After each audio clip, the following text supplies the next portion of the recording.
The hospital was eerily quiet in the late hours of the night, with only the occasional beep of monitors breaking the silence. Dr. Ethan Carter, known as one of the most skilled surgeons in the city, was still in his scrubs, pacing the cold, sterile corridors. His brow furrowed as he reviewed a case file. But this wasn't just another patient to him. This was different. The man lying unconscious in the operating room had no insurance, no family to vouch for him, and no means to pay for the surgery. Ethan had spent years perfecting his craft, and his services didn't come cheap. But tonight, standing outside the OR, he felt an ache in his chest that had nothing to do with exhaustion. Against protocol, against logic, he had made the decision to operate for free. His colleagues whispered about him in the break room. "Why bother? It's not like he can pay you back," one nurse had said earlier, shaking her head. Ethan ignored them. Something about this man's face, weathered, lined with struggle, had struck a chord deep within him. He couldn't shake the feeling that there was more to this story, more than anyone realized. As he took a deep breath and pushed open the OR doors, he had no idea that the truth about his patient would change his life forever.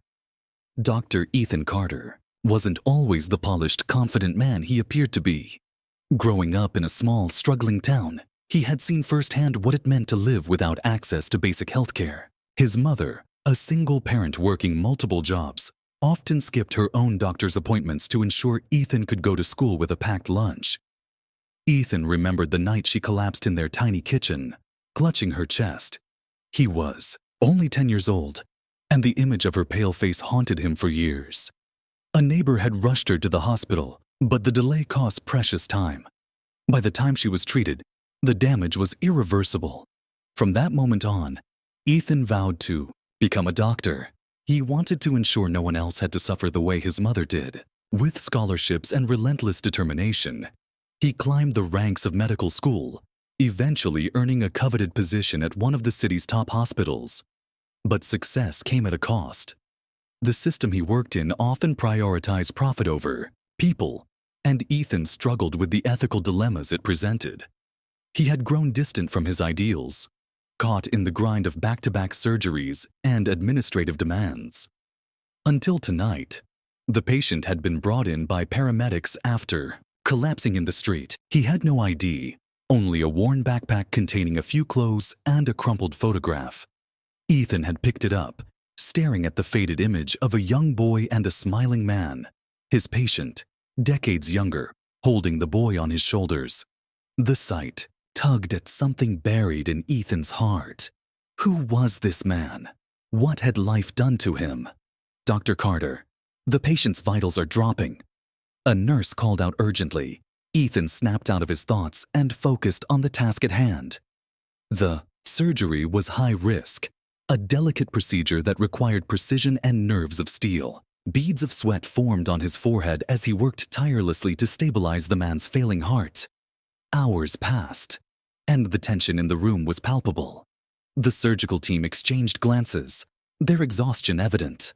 But Ethan refused to give up. "Almost there," he muttered, his voice steady despite the chaos around him. Finally, after what felt like an eternity, the monitors stabilized. The rhythmic beeping signaled that the man's heart was beating strongly again. A wave of relief washed over the room. As the team began cleaning up, Ethan noticed the photograph again, now placed on a tray beside the patient's belongings. He picked it up, studying it more closely. Something about the boy in the picture felt eerily familiar.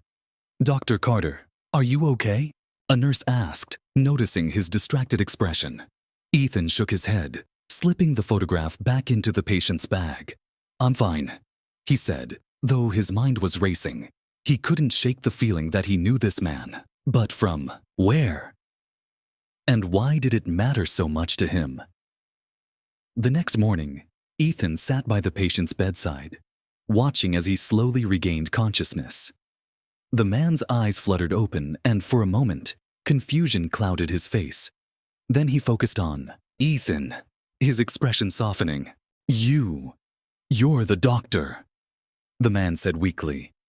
Ethan nodded. "You're lucky to be alive," he replied. "Do you remember what happened?"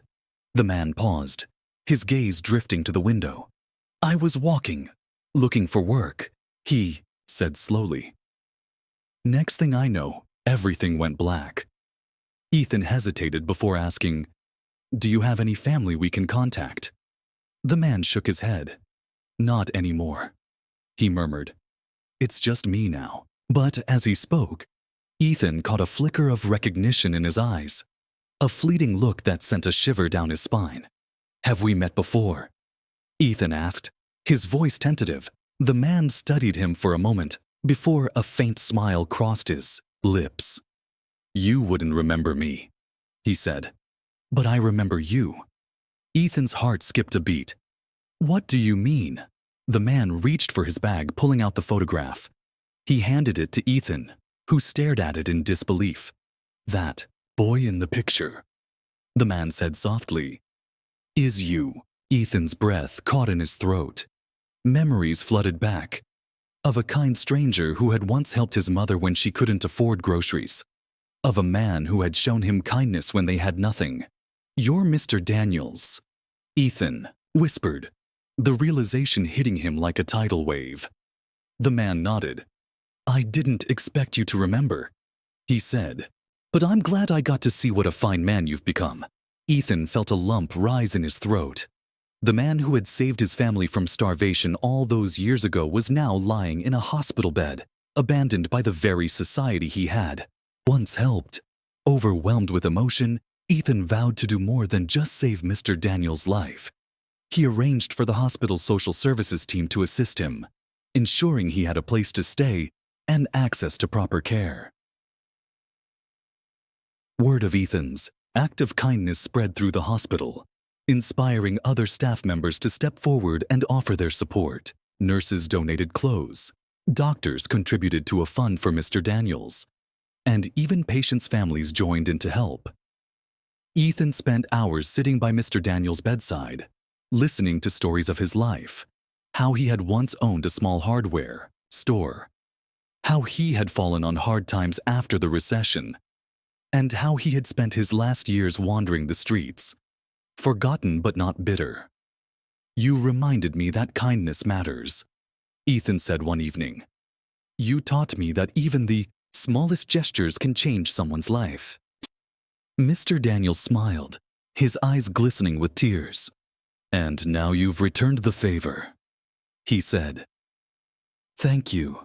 When Mr. Daniels was discharged, Ethan didn't just let him walk out of the hospital alone. He helped him find permanent housing and even offered him a part-time job at the hospital's maintenance department. Their bond became a source of inspiration for everyone who heard their story. News outlets picked up on the tale, praising Ethan for his selflessness and shedding light on the struggles faced by people like Mr. Daniels.